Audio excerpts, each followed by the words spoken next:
This is Pride and Prejudice by Jane Austen.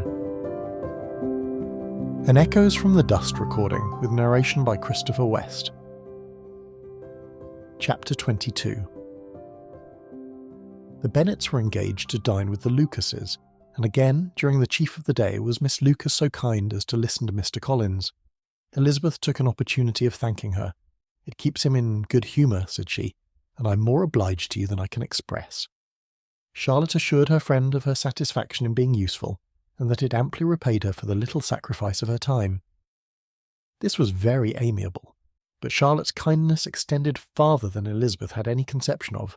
Its object was nothing less than to secure her from any return of Mr. Collins's addresses by engaging them towards herself. Such was Miss Lucas's scheme, and appearances were so favourable that when they parted at night, she would have felt almost sure of success if he had not been to leave Hertfordshire so very soon. But here she did injustice to the fire and independence of his character, for it led him to escape out of Longbourn House the next morning with admirable slyness, and hasten to Lucas Lodge to throw himself at her feet.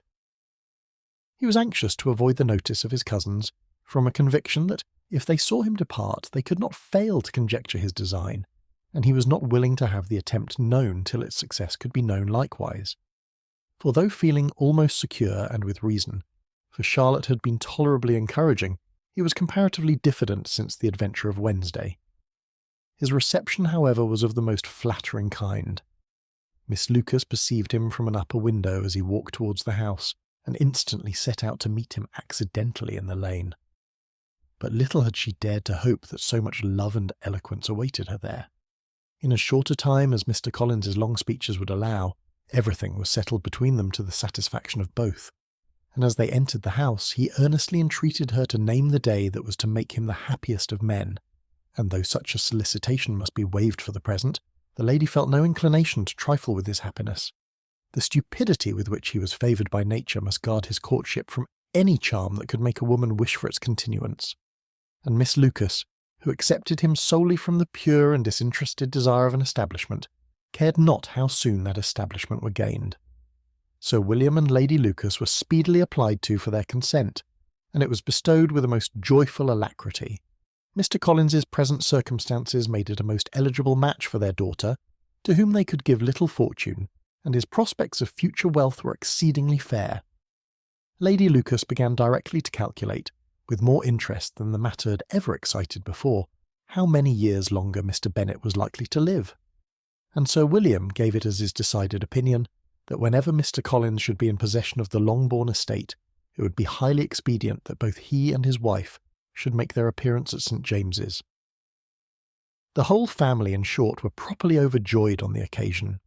The younger girls formed hopes of coming out a year or two sooner than they might otherwise have done, and the boys were relieved from their apprehension of Charlotte's dying an old maid.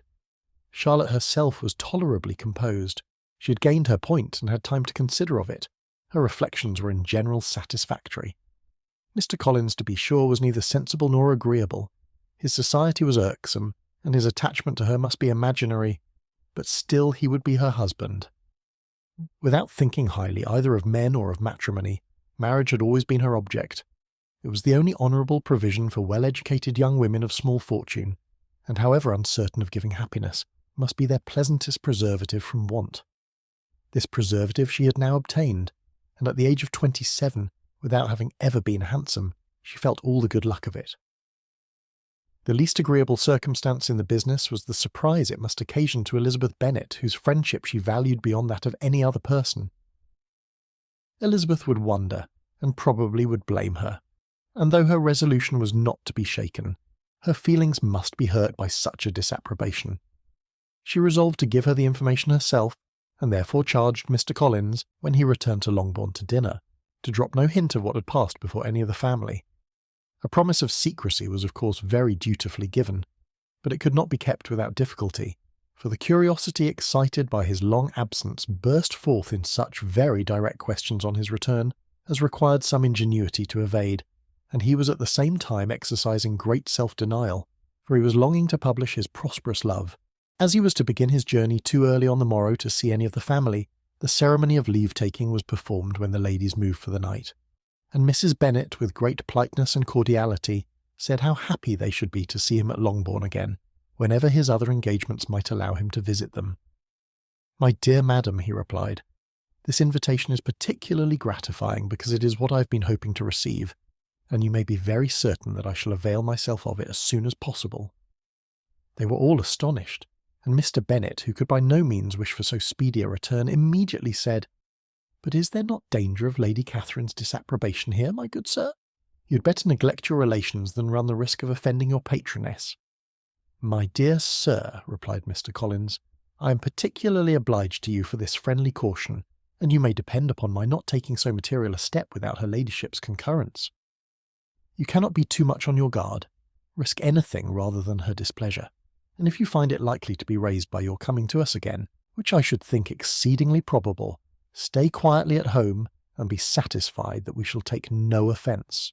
Believe me, my dear sir, my gratitude is warmly excited by such affectionate attention, and depend upon it, you will speedily receive from me a letter of thanks for this as well as for every other mark of your regard during my stay in Hertfordshire. As for my fair cousins, though my absence may not be long enough to render it necessary, I shall now take the liberty of wishing them health and happiness, not excepting my cousin Elizabeth." With proper civilities the ladies then withdrew, all of them equally surprised to find that he meditated a quick return. Mrs. Bennet wished to understand by it that he thought of paying his addresses to one of her younger girls, and Mary might have been prevailed on to accept him. She rated his abilities much higher than any of the others. There was a solidity in his reflections which often struck her, and though by no means so clever as herself, she thought that, if encouraged to read and improve himself by such an example as hers, he might become a very agreeable companion. But on the following morning every hope of this kind was done away. Miss Lucas called soon after breakfast, and in a private conference with Elizabeth related the event of the day before. The possibility of Mr. Collins's fancying himself in love with her friend had once occurred to Elizabeth within the last day or two, but that Charlotte could encourage him seemed almost as far from possibility as that she could encourage him herself, and her astonishment was consequently so great as to overcome at first the bounds of decorum, and she could not help crying out, "Engaged to Mr. Collins? My dear Charlotte, impossible." The steady countenance which Miss Lucas had commanded in telling her story gave way to a momentary confusion here on receiving so direct a reproach, though, as it was no more than she expected, she soon regained her composure and calmly replied, "Why should you be surprised, my dear Eliza? Do you think it incredible that Mr. Collins should be able to procure any woman's good opinion, because he was not so happy as to succeed with you?" But Elizabeth had now recollected herself, and making a strong effort for it, was able to assure her, with tolerable firmness, that the prospect of their relationship was highly grateful to her, and that she wished her all imaginable happiness. "I see what you're feeling," replied Charlotte. "You must be surprised, very much surprised, so lately as Mr. Collins was wishing to marry you. But when you have had time to think it all over, I hope you will be satisfied with what I have done. I'm not romantic, you know. I never was. I ask only a comfortable home, and considering Mr. Collins' character, connections, and situation in life, I'm convinced that my chance of happiness with him is as fair as most people can boast on entering the marriage state." Elizabeth quietly answered, "Undoubtedly," and after an awkward pause they returned to the rest of the family. Charlotte did not stay much longer, and Elizabeth was then left to reflect on what she had heard. It was a long time before she became at all reconciled to the idea of so unsuitable a match.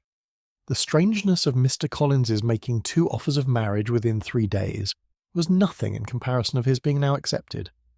She had always felt that Charlotte's opinion of matrimony was not exactly like her own, but she could not have supposed it possible that, when called into action, she would have sacrificed every better feeling to worldly advantage. Charlotte, the wife of Mr. Collins, was a most humiliating picture, and to the pang of a friend disgracing herself and sunk in her esteem was added the distressing conviction that it was impossible for that friend to be tolerably happy in the lot she had chosen. This is Pride and Prejudice by Jane Austen. An Echoes from the Dust recording with narration by Christopher West and music by Cody Martin. If you're enjoying this audiobook and would like to see more, please consider liking and subscribing, or explore our catalogue celebrating classical literature through unique book-inspired retail items at echoesfromthedust.com, link in the description. Discover elegant gifts, decor, apparel and stationery inspired by timeless works like Pride and Prejudice, perfect for book lovers, collectors, and anyone seeking to bring literary classics into modern life. Thank you